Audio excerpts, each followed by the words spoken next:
खुदी को कर बुलंद इतना कि हर तकदीर से पहले खुदा बंदे से खुद पूछे, बता दे तू रज़ा क्या है। Respected principal, teacher and my dear fellow, Assalamu alaikum.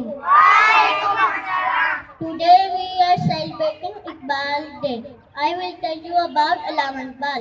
Allama Iqbal is a national poet and a great philosopher.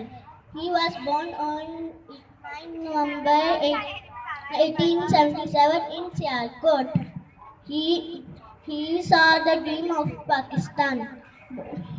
He wrote many poems and Bangidira, Bari Jibril and Javednama are some of his valuable books.